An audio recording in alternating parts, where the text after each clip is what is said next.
Welcome to the Leader Mentality Show with Rob Clemens. We are in the HTC Center over at Coastal Carolina University.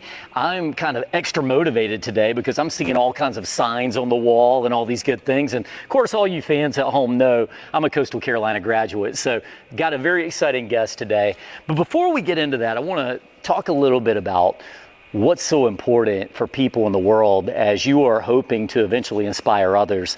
And it comes down to a lot of times what's in your heart, what you have passion for, what you actually put out into the world needs to match up what's in that head of yours, you know? And so we want to talk about being your best self, talk about motivation today. And I've got a great guest for that because I'm talking to none other than Coach Kevin Pederson, the head coach of the women's basketball team at Coastal. Welcome to the show. Good to see you, Rob. Thank you. Yeah, well, it's great to have you, and I appreciate you taking time out of your schedule. As I understand it, you're going to have some of the women out here practicing a little bit, so we got to get going, right? We are. We're on the clock a little bit. No pressure for you. Yeah, no pressure at all, man. Well, I think it's great that you came to Coastal Carolina in the first place. Tell me a little bit about what's been going on and what's special right now in your life. Yeah, it is that time of the year. You're getting into October. You know, the leaves change, the temperature drops a little bit. It starts to feel like basketball season. Yeah. And so right now for our girls, we're getting geared up. We've got our first game November 6th against Georgia Tech, and then from there we go to Duke. So we're not starting out of the gates with weak competition. So we got an NCAA tournament team, two ACC teams. So right now we're in the practice thing, trying to get. We've got a great group of girls, Rob. Yeah. Unbelievable group of kids. And so they're working hard right now, but it's that you're kind of against the clock. You got to learn a system. You got to get them ready for a high level of competition. So they're showing up every day, working hard for us right now, learning what we're trying to do because we're very process based. So everything we do, we talk about. You don't just show up and win a game. People come to the games like, okay, the game's the fun part for everybody. Yeah. But the work that goes into it before that first game gets there, we have a list of things right now before that first game comes up. Okay, we got to get this defense in, this offense in, and so we're working through those things right now each day. Yeah. How often do you have players give you input on plays that maybe you didn't come up with off the bat? And I'm not saying you didn't come up with them, but I mean, do they come to you and say, Coach, we should really be running this? I think it'll help. Yeah, you don't get that as much with the plays. You know, it's funny though. I'm a huge player input guy. I love to hear from our players. Like, what do you want to run? What do you think? We're asking them all the time. I'm a big believer in a player-led program. So we're talking to them all the time. Tell me how your bodies feel. Tell me about, I know what we think, but a lot of times you don't really understand your player until you sit down and say, okay, here's what I'm thinking you're feeling right now. Here's what I'm thinking your body feels like. Here's what I'm thinking you're understanding. Let me hear it from you. Or maybe we just taught something. Okay, so tell it back to me in your words to see if we're matching up on the same page here. My gosh, I love that you're saying that because we always talk about how leadership carries across multiple organizations. It carries across entertainment, sports, and it's all the same. Sometimes you have to be able to just go to your person and say, I feel like you may be feeling like this, and correct me if I'm wrong. I had a sales guy one time that was working for me, and he was just coming off his best year ever. Yeah. So he had sold $5 million plus of product, and the product was $15,000 a pop. So $5 million's a lot of sales in 1 year. Yeah. So I meet him early the next year, and he hadn't said anything to anybody, but I said, hey, let's go grab some lunch. And I said, one thing I'd be feeling like if I were you right now is I'd be feeling some pressure like, man, I just did $5 million. How am I going to top that? Yeah. And he goes, oh, my God, I'm so glad you're telling me that because I'm definitely feeling that. And that was the point for us to break through and really kind of understand each other. And he knew I wasn't disconnected like that. So you're doing the same thing as a coach, going to the players. I think that's a good technique. So anyway, great stuff. By the way, speaking of suiting up, I got you a little special something here. Your very own leader mentality. So when you're ready to suit up yourself, ready to go there. Yeah, I'll put this on now. I like it. Oh, awesome. Thank you. Hey, you know what? I always give the VIPs special gear. So there you go, Coach. A free hat and a VIP. You're buttering them up here with all the right things. Thank you. Awesome. No, it looks good on you, too. Yeah, I appreciate it. My gosh. Well, so you got the season starting. You're working in some new plays. Is there anything you're doing this year that's different than last year? Are you literally implementing some new stuff? Yeah, we really are. Last year's year one. So you inherited a team, and we came in. We had unbelievable young ladies who worked for us last year. And every day you come in, you would see a group that worked hard. I say all the time, I didn't think we were as talented as maybe some of the other teams we had to compete against, but nobody worked harder. Nobody had better young women in their program than what we had here at Coastal Carolina. So now you fast forward a year. We've been able to bring in a few more people that, okay, this is how we want to play the game, and they really fit what we want to do. So we're doing some new things this year. You're going to see a little bit more. I like to coach my personality. One thing, when I got my first head job, I was 25 years old. And one thing I remember thinking is I got got that first head job is I'm going to coach in a way that I would want to watch the game. Okay, so it's it's like UCS playing. We're playing Duke and Georgia Tech right off the bat. That's part of it. I don't want to watch. As a fan, I never like seeing my teams play like the easier teams right out of the gate. Yeah. So it's like I graduated from Clemson. So I remember when Clemson used to play Alabama to start the year off, or they'd go to Georgia, and it's like those are the games everybody wants to see. So we try and coach that way. We schedule that way. We coach that way. So if you look at our team play right now, what we're working on is 3 different pressure defense packages. Because if you see us play, I tell people all the time, if you come watch us play, I think you're going to come back. We tell all the time, we'll get you a free ticket that first time. Yeah. I think you're going to pay for the ticket to come back the second time. Because these girls play with so much passion. They play so hard. If you watch us play, we were third in the Sun Belt in points per game out of 14 teams last year. And that was year 1. Wow. And so our goal this year is, can we take that up a notch? We want to be a fast-paced team. We want to run. We want to use our pressure defense to create opportunities. So that's a lot of what we're working on right now, is not only getting them in the shape to play that we want to play, but finding a system, because to play fast, you can't overthink. You can't play fast and overthink at the same time. So that's what we're working on right now, is how fast can we get our girls playing, but are we keeping the system simple enough for them to play the way we want to play? Okay, so I'm a fan of basketball and watch a lot of pro basketball over time. Are you a pro basketball fan as well? Or now it's straight. I watch so much college. I get but you, I used to be a huge 90s. You talk any 90s NBA guys, okay. I got you. All right, so let's go to a 90s basketball team. Yeah. Let's pick any coach that you would say that your style is somewhat like inspired by, if anybody. It's funny. I mean, obviously, the Paul Westphal teams were obviously, they were up and down. They played really fast. So, but it's funny. I get asked that a lot of times, like, who are your mentors? It's funny because my background is a little bit different than a lot of people. So I don't. I was a student manager when I was at Clemson, so I wasn't coached the way some of these other people were played, so I don't have maybe as many mentors. For me, it's kind of always been, okay, how do I want to play? And then you work backwards. I'm what you call a backwards thinker. So let's say we want to play fast, we want to play exciting. So we know that's the goal. Let's work backwards. This is what it should look like. How do we get there? And then we kind of work backwards from there. Man, that's brilliant. That's strategy all the way. I love that. Yeah. Speaking of managers and sports, how did you mix your Gatorade? Be honest. Be honest, because I've seen some horror stories, buddy. Yeah, I guess when you talk about it, because now those guys are still they're safe now. So that's right. Yeah, nobody died. We don't need to talk about the mold and the mildew and how the paddles you used never got washed, or the restrooms we were cleaning things out. And we'll save that story maybe for another day. The guys are just thirsty enough; they kind of don't care at that point. But I remember my first year of high school football. This is God's honest truth. I had transferred into my school, and I'm with the managers. So they have you kind of hanging with managers behind the scene. I didn't even have my equipment yet, and managers pull out the Gatorade package and they dump it in the bucket, and then they fill up the bucket with a hose. Clearly, we're not using filter water by any means.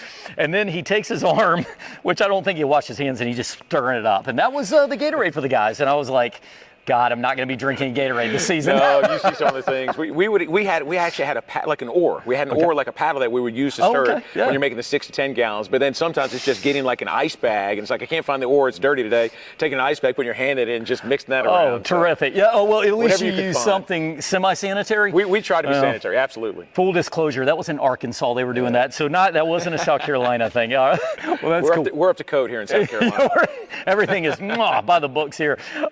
So let's talk a little bit about the team.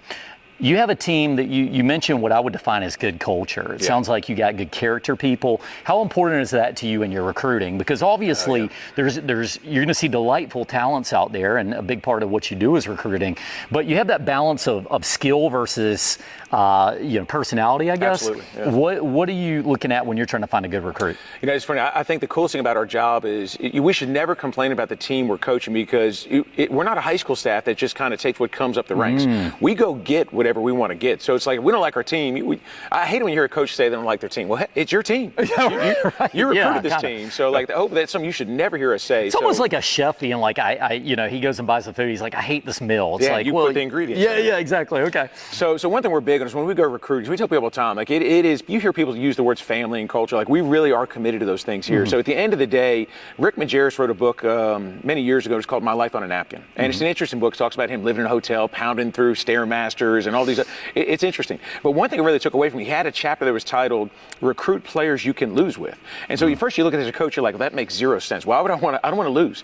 So, but his point was, when you have a tough loss and you walk in that locker room and it's whole, and you're looking at people and you can feel each other, you can relate to each other, and then you get on that bus and it's okay, and it's a safe space. You can talk to each other, and you're not miserable to be around those people when you lose a game. He's like, that's the kids I want to have in my program. Yeah. He said, because when you're winning, as we know, I've been fortunate to coach a lot of 20, 25 win teams.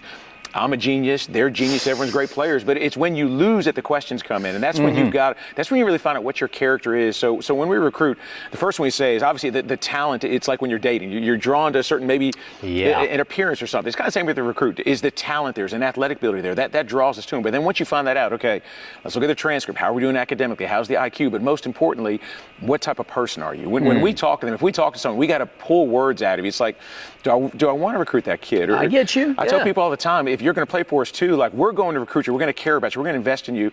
It's really important you return that favor. It's got to be a two-way street. So you don't want to be that coach where you get a player and this kid doesn't know my wife's name. They don't know that I have 2 children. They haven't been, they don't understand who you are, because if I know what job you have in the summer, if I know what your favorite food is, if I'm bringing you gifts on your birthday and you don't really even know my wife's name or say thank you maybe when she cooks you a meal, is that a kid you want to have in your program? Yeah, I get you. So those are important things. We really want to get the total player, because I'll tell you right now, the easy thing is finding talent. It's not hard to find talent. The tough thing for a coach is to find the total package. Who's a player who, whether you're winning or losing, or when you see these players walk through this building, like you're happy to see them. That we're really looking for those. That's what we call a Coastal Carolina women's basketball player. Man, I love that. I love that profile and that vision. That's really amazing. You know what I thought of was, do you watch much football? You a football guy? Yeah. You remember Jamarcus Let's not talk Russell? about my fantasy football team. But yes, it's off to a rough start right now. Oh boy, you must have some Washington players on your team. Listen, I grew up outside of Washington, did so you? I am a Commanders fan. A recovering. Recovering. Yes. Hey, believe me, I am too. And so, if you got any of those guys on your team right now, it's been a disappointing season. But either way, DC Sports. That's another podcast on its own right there. We'll schedule part 2 teaser today. Yeah. Absolutely. So, but I do remember Jamarcus Russell. Jamarcus Russell. Here's the guy. I was just watching. Interesting, you mentioned this. A kind of a reminder on who he was. It was a little quick journal through what some people call the biggest bust of NFL history, and they said this is a guy that from the time he was in high school, he's bigger than everybody. Yeah. He's got a little bit of speed. He's got a cannon for an arm. Yeah. Even he seemed to have accuracy and everything, but he got to the NFL level and drafted number 1 by the Raiders, which that's the kind of thing Washington would normally draft this guy. But either way, and he just didn't put in the work, and he couldn't really relate with the other people. So it's almost the antithesis of what you're trying to build here at Coastal. Yeah, it is. It's so important to get people, because if you show up every day and you believe the person sitting next to you cares about you and wants to work with you, so it's kind of a fine line, because you're trying to mix all these ingredients together, and at the end of the day, we're competing against each other for minutes. Yeah. The thing about basketball, you've got a fixed number of minutes. We only give 200 minutes out right there, and I've got anywhere from 12 to 14 players on our basketball team, so you do the math. Not everybody gets a chance to play. Yeah. So I think that's one of the tough things. But when you find the players who show up every day and they get, okay, maybe my game is competing against you today. Maybe my game is making you a little bit better today. But one of my favorite quotes is you don't rise by pushing the people around you below you. You rise by taking everyone with you above. That's and right. That's when you raise the bar, everybody wins. And that's what we try to create, that type of culture here at Coastal. I think that's something that we've talked a lot about on Leader Mentality Show, and I talk about when I'm doing leadership training. The best people are really the ones who pull everybody up, and too often in organizations we almost pit people against each other. And let's say you have a starting shooting guard position open, and you go, it's between you two, let's see who's going to win. And is the one trying to make the other look bad to get the role, or are they trying to compete with each other and say, hey, let me teach you something I knew? That's the starter I want. Absolutely. You want to find those players who care about the people around them and understand, like, I don't succeed by making you look bad. At the end of the day, iron sharpens iron. If you're playing well, like you want to step on this floor and you want to see players, okay, I'm not left with a starter. I have to choose a starter because everybody's competing. Everyone's bringing something to the table. And at the end of the day, maybe you bring this skill today that I need in this game. Well, maybe the matchup is different. We play a lot of Thursday, Saturday games, and your skill set might help us win a Thursday game, but then maybe her skill sets can help me win that game on Saturday. So you want to make sure your players are healthy mentally and ready when their number's called upon, because it's a long season. Man, and I guess one of the biggest musics to your ears could be if you have a player that actually gives some feedback that maybe this other player would be better. And I'm talking about, hey, maybe you should start her over me, because I don't know if that's very realistic with the competitive people that you have. But that probably leads to some interesting conundrums for you as a coach. And I think I've wondered this a lot as a sports fan over the years. If you're a coach, there's a fine balance between knowing when to pull the cord on somebody. You have somebody who is a starter and you want to create a little continuity, right? Yep. But then you see a struggle maybe you see somebody that you'd like to give an opportunity. How do you balance out that and size that up in a way that you don't want to demotivate people, but you also don't want to hold on too long? What's the thought process there? It's a great question because it's one of the hardest things we do. We're actually just having this conversation as a staff. So we've got some really talented freshmen. So if you look at the Sun Belt, according to one publication, there were 5 top 200 players in the country signed by Sun Belt schools. 3 of them were signed by us here at Coastal Carolina. And so we've got 3 really talented freshmen, and all of them would like to start. Yeah. And so you have to mix your days up because you might have 1 or 2 of them on your starting group one day in practice, and the next day you kind of go to the other team. And you can see in their eyes when they get put on that second team, it's like, I want to get back on that other team. And it's a fine line because at the end of the day, let's look at Jordan Love with the Green Bay Packers right now. We've seen the Packers do this with Aaron Rodgers. Sometimes you need to be able to come in there and you need to buy your time and sit behind someone who's a really talented player and learn to play. But it's not easy to tell a really talented player, okay, you might have to buy a little bit of time so you can be the best version of yourself. So it's that battle you fight every day between, I've got talented players, especially in the transfer portal. You want to make sure your talented players are playing. You want to make sure they're happy because you don't want to see those kids leave because they're the future of your program. Oh, boy, yeah. So there's a lot of different things at play, but at the end, it's that fine line of what's best for this individual, what's best for this program, and you're trying to strike that balance every day. It's almost like I can imagine vision and explaining vision being very important for a coach. It's very important for any manager of any business because when you explain vision, at least people can get behind it and they can see it, as opposed to the coach who says, nope, you're going to do what I told you to do because I told you to do it. I would imagine you're more towards let me explain to you the thoughts. Yeah. Very cool stuff. When you look at today's generation, it's funny, when I was I was a head coach at 25 years old. Yeah. I was a men's assistant coach. Like I said, I'd come from Clemson. I remember getting a call one day and the head coach is like, hey, there's a brand new coach at Anderson College. They were just going from a JUCO to NAI to Division II. So they're looking for an assistant coach. So I go and meet with the guy and he's great. Everything looks great except for one thing. He's like, we don't have any money to pay you. And so That's I'm a problem. so I go home, I'm engaged. I was definitely not the favorite future son-in-law with my in-laws, I can tell you that much. Right. I'm getting ready to marry your daughter. I'm not going to make any money, so but I've got a lot of passion for what I do. I love what I'm doing, but your wife's going to pay all the bills right now. So, right. but I got big dreams here. Yeah. And so we come in, and so I'm the men's assistant coach, and then 2.5 years in, I get a phone call from our athletic director, and he says, listen, our women's coach is no longer going to be here. It's December 20th, something like this, right before Christmas, and he said, we're looking for someone to take over the women's program. And I was one of those guys, of course, I was kind of short-sighted. I'm like, women, I don't want to coach women. I was 25, I was dumb, I was ignorant. And then he's like, we'll double your salary. Because I wasn't making much, but double of a little is meaningful. Take that back to the in-laws. So I go back and I take it. He's like, just take it on an interim basis. If you like the end of the year, then we can talk about you keeping it. And so I take the job, absolutely fall in love with coaching these young women. But time to get to your point, I'm 25 years old. Yeah. You don't know what you don't know. And I didn't know a whole lot at that point. But we were passionate and we were hungry to get there. And so it was one of those, but it was still that coach says, player does. Like that's what we thought. Like we'll do this. And I was so blessed to have a group of young women who put up with a young head coach who didn't know as much as he needed to know, but was committed to learning what he needed to know.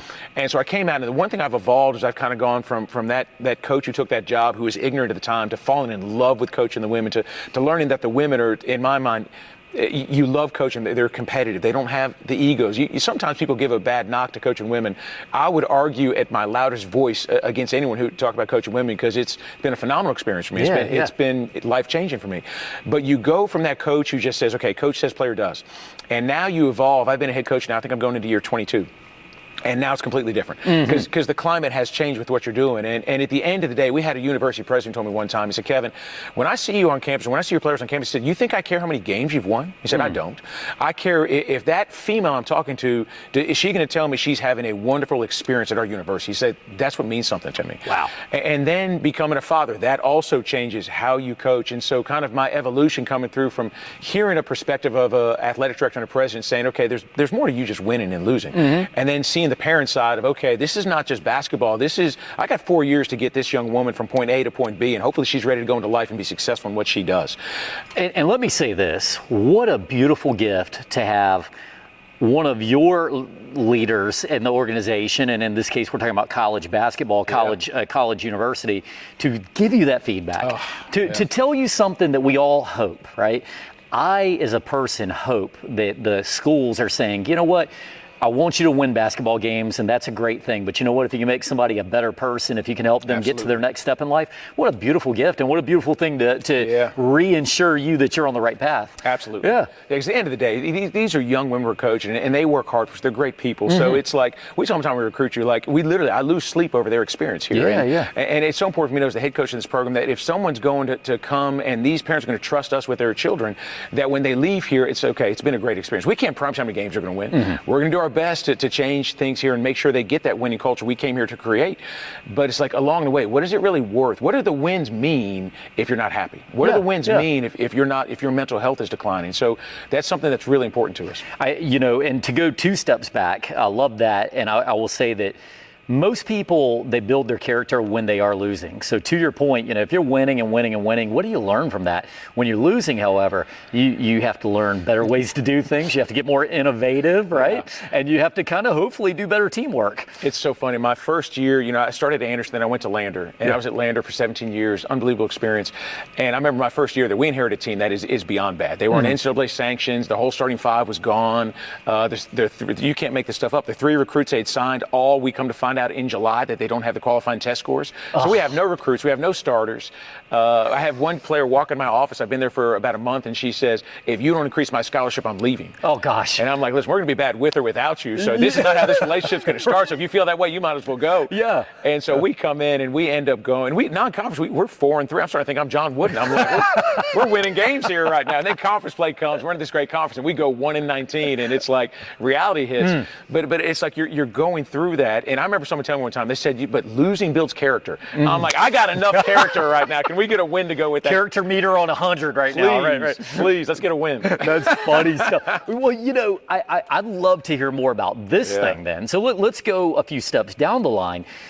You just came to Coastal Carolina. You're building a program now, right? Yep. And I know how passionate you are about this. Talk about the concept of starting over a little bit, because you did. I mean, you've had, I'm just going to quote some stuff, 400 plus career wins. And hopefully I'm quoting this properly, over 20 years of coaching. You're only the 7th women's basketball coach at Coastal Carolina history. So 15 trips to the NCAA Postseason Tournament, right? Yep. You got a storied career. Now you got to go back and start over and start building something. Tell me about that thought process. Exciting. It's just so exciting, because I think the one thing is you can't, it's hard to explain, because I don't want to, we had such a good run, and I don't want to overlook our success or downgrade our success, because we're so blessed. We were number 1 in the country. We played in Final Fours, Elite Eights. We're traveling all over the country. We beat Division I teams. We go to an exhibition game. We beat Clemson on a buzzer beater. We're on Sports Center. Scott Van Pelt's talking about it. So we had so many amazing experiences, not to mention the wonderful assistant coaches and players, student athletes that had come through our program. But going into year 17, you can't help. You sit there on day 1. I know what the challenges are I'm going to face. Wow, yeah. I know what the struggles are. So you're coming in, and so it got to a point, because at one point I'm like, I could stay here the rest of my life, because I loved it. I was never chasing the dollar. I was offered jobs paying way more money than what I was making, but my family was happy. My children got to grow up in the same house, go to the same school system, which is so rare in the coaching business. So once my children graduate, it's like, okay, maybe I need to look for something else. And the thought of starting over again and coming in, it's like, I don't know what my challenges are. Like, I don't know. There's no one right now that I'm going to bump heads with, because we have a fresh start to go in there and do everything the right way and build the relations for the right way. Take anything I've learned from my last experience and fix those things going forward to make sure it's the best experience we can with this new opportunity. I love that. And I think that's a really positive outlook on it, that, sometimes you get off that beaten path and you get a chance to start something new, create new ripples. I always talk about leadership as like a ripple. Like you create a ripple, and that can have positive effects that'll go down and hopefully change some people's lives. President Benson, what's he been like? Fantastic. Yeah? Oh, we're so blessed to have him here at Coastal Carolina. Absolutely. You don't get a lot of university presidents who are so, he's all over social media. He's hip. You look at him every time. He's just a fun guy to be around. Very much. When I first got the job here, we're working around the clock. I use the analogy, I felt like I was drinking water from a fire hose. Like, you're like, how you doing? I'm like, I'm drowning at the moment, but I'm good, thanks. Right. And I'm up in my office. It's maybe 9:30 one night, and Dr. Benson just walks in my office. It startled me. I'm like, what are you doing here? He's like, I saw the the lights on. I thought I'd come by and You're say hello. expecting it to be the janitor or something? Yeah. And here it is, President Benson. It's Dr. Benson, and he has just been, with him and Matt Hogue, like he's just been so welcoming and so supportive. You'll see him at our games. He's a sports enthusiast. He played on the freshman team, I think, at BYU. Yeah. He's got an athletic background, and he's just so supportive, just a wonderful person. One thing I love about President Benson is this, he came to Coastal Carolina. He's done everything they could have hoped and more.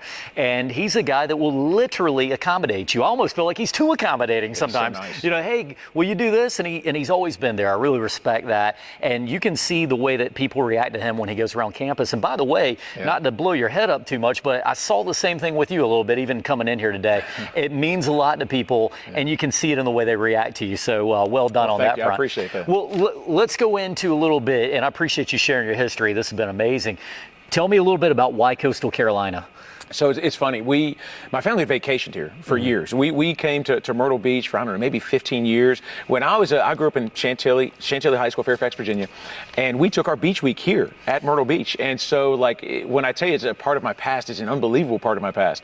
And so I'm at a Division II school. We're winning. We're having incredible success. We're extremely happy. Have a great president, great athletic director, great situation. And like I said, at one point, we just didn't think we were going to leave. And so, but there were one or two jobs. I'm like, okay, if that job ever comes open. And I think I told you earlier, I just turned down an incredible job offer at a really, really good mid-major Division I program. Way more money, phenomenal athletic director and situation there. And at that point, one of my friends, he said, when you turn jobs down like this, people think you're never going to leave. Oh, yeah. And I said, I get that. I said, but at the same time, I said, I'm chasing happiness. I'm not chasing money. I'm not chasing status.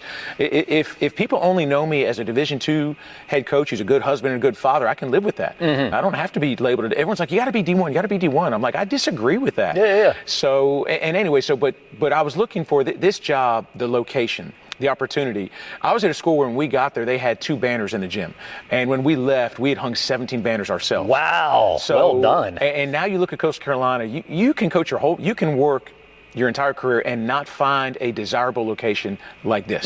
The people I get to work with every day, our staff, if you get a chance to come meet the Coastal women's basketball staff, unbelievable people. I'm so blessed to work with the people I work with every day.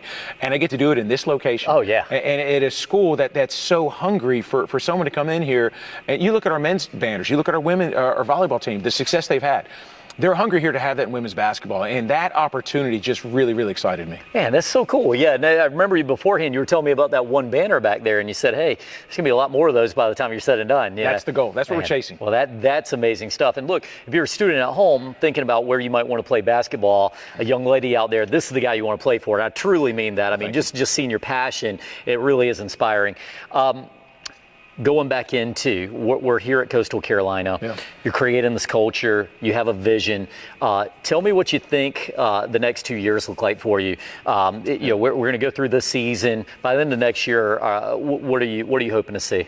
So we've said all along, year 3 is the goal. I think by year 3 you should see a clear, like if you come watch us play by year 3, it should be like, okay, I see what their staff is trying to do with this team. I can see the caliber of the student athlete they've brought into this program. The recruiting efforts should start to be visible at that point. The system should be very visible at that point. The trajectory going on should be visible at that point. So, but with that said, I remember as we're going to year 1, now we're starting year 2. I'm a big believer on the game in front of you is not always the game you're trying to win. I have a sign in my office, if you look at the back of my door, and it says you always sacrifice today for tomorrow. You never ever sacrifice your future for immediate success. And that's hard because there's sometimes you work with people like, we just got to win this game. Like at the end of the day, our principles, our process, like the standards we're trying to set, that's way more important than the game at hand. Our players will tell you, I've gone into many games at halftime. I'm like, if you think I'm not willing to lose this game to get my point across, try me. Because at the end of the day, like the standard, how we're going to do things is way more, because then you can sustain that. It's easy in my career. It's not hard to jump up and have a 20-win season. It's not hard to jump up and win the league every now and then. The hardest thing is to build a culture that you can sustain. To create this structural base that you can build on year after year, recruit on year after year. I totally get you. Give me an example of when that comes up there. When you're trying to make a point, is it a game where maybe the defense isn't quite what it should be? I mean, Like, you don't have to tell me specifics, but tell me an example. I'll give you an example. So I say all the time, we were just having this conversation with our team the other day. The difference between, I asked them, I said, what's the difference between us, the people having whistles and you guys wearing your jerseys, and everyone who comes and watches you play and sits in the stands? And they kind of looked at me. So the difference is everyone loves what we do, but the expectation is that the people on this court should know what we need to do to win. Everybody thinks they might have an idea. It's our job to know what we need to do to win this game. Right. And so we've been in a game before, and I've had an assistant coach come up and say, hey, we got to scrap this offense, we got to scrap this defense, and we've got to put this in right now. I said, okay, well, that'll help us win this game. But then what about a year from now? Are we playing the way we're passionate about? Like, I always coach to my passion. Yeah. We're going to this is what my personality is, and so I'm going to coach that way. One thing I learned a long time ago is you're going to lose games, but it's hard to lose a game when you go against everything in your fibers of how you wanted to coach that game. And I've had that happen before. I made a decision. I'm like, and we didn't win that game, and I compromised my principles, and we still lost. It's the worst feeling in the world. Then fast forward, we're in the Final Four. We're going through the COVID year. Because we're player-led and we're player-focused, like when COVID hit, we just, what do you want to do? How do you want me to approach the season? I'm not going to make you do anything you don't want to do. That approach led us to the Final Four. And we're in the Final Four. We coached as good of a game as we could have coached. Our players played as hard as they could have played. And we lose the game in a close game at the end of the game. And I really walked off the floor thinking, you know what? I don't like to lose that game, but I was proud of my players. I was proud of our coaching staff. We did everything we could. That's a much better feeling than if you come in, it's like, let's change everything we do. So now we might win that game today, but now I've just sacrificed our future for what we're trying to do. So we're really big on make decisions you can live with and make decisions that are going to build your program. And so now you have a chance to sustain your success. It's almost like that advice you hear, make your bed in the morning, do little things in preparation of the things in the future. Good stuff for sure. What's the best basketball movie of all time? Who? I mean, is it? I'm putting him on the spot. We didn't talk about this. Okay, so I'll tell you this. My players would tell you it's For Love and Basketball. Okay, I've watched that maybe 42 times on road trips. So, like, that is a classic right there. For Love and Basketball is a good one. I'm old school. I'm going to have to go with Hoosiers. Okay, well, I was going to ask you about that. Well, it's a very quality movie. Great movie. Can't even argue with that. My favorite football movie of all time. I said college. It's not college at all, but it's the one with Denzel Washington. I'm playing a game with you now because I can't think of the name. Remember the Titans. Oh, that's my favorite football movie. It's a Northern Virginia story right there. Yeah, too. there you go. Man, that's so pretty legendary. You know what? I knew I liked this guy even before the show. Then I found out he's a Washington fan. Now like I said, we're definitely have to do some more work. We can sympathize together. That's right. So great stuff today, Coach, and I really appreciate some of the things you said. So almost like a final thought or two, I want to ask you a couple of quick hitter questions. One of them being, in that inevitable time where you're on a little bit of a losing streak, maybe you're just having a bad game, it doesn't feel like everything's working, and you can sense that maybe the team's slumping a little bit, you need to pull something out of them. What do you do? Where do you go? I always start with the players. My instinct is always to go to the players. We're big on when you get here, we talk about, okay, you need to know what your why is, because at the end of the day, motivation comes down, and I'll be honest, I was blessed to be around Rick Barnes when I was at Clemson. The single best motivator I've ever been around. Yeah. I mean, he could get the most out of every player. He changed that program. Unbelievable. Yeah. And you see he was on Texas, Tennessee. Phenomenal person, phenomenal coach. And so I'm a big believer, you have to know what your why is, because at the end of the day, for me to motivate you, I have to know what's important to you. Is it your family that's watching you back home? Is it that you want to be a first-team all-conference player? Everyone's got something different that motivates them. So when you struggle a little bit, what we always do is we kind of go back to the beginning. And it might be me too. We'll take our players. Maybe we go to Sonic you want to get out of the arena a little bit, and just talk to them a little bit. So maybe it's food, maybe it's Starbucks, it's something like that. But when we get a chance to just talk to me, like, okay, let's kind of hit the reset button. Like, how are you doing? Let's start with you as a person, because if you're not good, it doesn't matter about the basketball stuff. We can't get there. So are you okay? Yeah. And if we can build you up, because sometimes, I tell people all the time, you never know everyone's dealing with something. Coaches, players, everyone's dealing with something. Everyone's carrying their own burdens around, but some people don't take the time to figure out how that's affecting what you're trying to do. That's always where I start. So if something's wrong with the player, we had an issue with the player a week ago where she made a decision that's very atypical of her to make. And I started with her and I said, are you okay? And she kind of looked at me. I'm like, I'm just asking because, like, you just did something that I know you didn't mean. I know that's not what you tend to do. So I just want to make sure, is everything okay in life? Are we balanced? Is everything where it needs to be? Because sometimes they might be dealing with something that I don't know about. That's right, yeah. And everybody's not as comfortable sharing. So, you might have to extract it, okay. And I learned a long time ago, I tell my team this every year, as a male coach and females, I need you to understand something. I'm not a mind reader. So, like, if you don't tell me, I just assume I'm an idiot. I do not know. Because if you're going back, you're like, well, I'm sure coach knows. I don't know. So please talk to me and tell me, because I'm only as good as the information you give me. That's a whole element I never even considered while we were talking today. And that's fair. Yeah. You kind of come in and say, hey, guys, we might be a little thicker-headed sometimes on the emotional stuff. It's cut and dry. Yeah. The best wedding advice someone gave me was, they said, understand this, a guy wants to, your wife needs to understand this much. When we're doing our counseling with our pastor, whatever you tell your husband, you want to fix it. That's what men do. Mm-hmm. And then he said, now understand, with women, whatever they tell you, they just want you to understand. They don't want you to fix it. They just want you to understand what they're dealing with. Exactly. And that has been some of the best advice that translates into what we do here. So we start when we're in a little doldrum right there with, okay, can we understand what's going on? Where are we? Are we okay? And then once we kind of establish that base, and we kind of go from there, okay, let's get back to what's your why. Why are we doing this? What's important to you? Because if that's what's important to you, let's motivate you, let's push you in that direction. And then at the end of the day, you always have to remember that the wins and losses are important, but at the end of the day, it's the individual you're dealing with. Like, if we can get you where you need to get to, if you're happy, we're fine. But if you're not happy, we got bigger problems than the wins and losses. As you say this, it makes me think of about a couple of things. One is you have the why of the program, all right? But then you have the why individually. Absolutely. And you have to understand each. I was listening to Gary Vee the other day. I don't know if you listened to much Gary Vaynerchuk, but he was talking about that we as managers, we as leaders need to quit telling people what they want. And sometimes we need to understand what they want. He said some employees, players are driven by money. Some are driven by success. Some are driven by recognition. And he said, we have to take the time to actually figure out what that is that they want. And sometimes it helps to just ask. We don't have to be mind readers. So very cool stuff.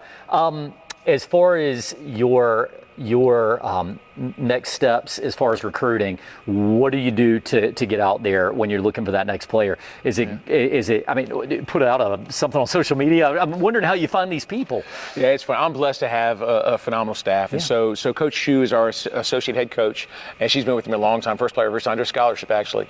But so she heads up a lot of recruiting. She's out there all the time. We kind of have it divided up where my job is to worry about everything in this program. Her job is to kind of steer, point me in the right direction with the recruiting. She does a great job. And we've been blessed to be in the state of South Carolina now for over 20 years. And so now you have people calling you. And so there's no right answer to it. You have people who call you. You have video coming in every day, emails all the time, Twitter, stuff's coming in my inbox all the time in Twitter. So it's impossible to see everything we get. But for us, I think what helps us is after 22 years and having the success we've had with our system, we've got a really good idea of the type of player we're looking for. When someone comes to us, we can look and be like, okay, well, that's not the athletic type I'm looking for that position, or maybe that's not what fits us.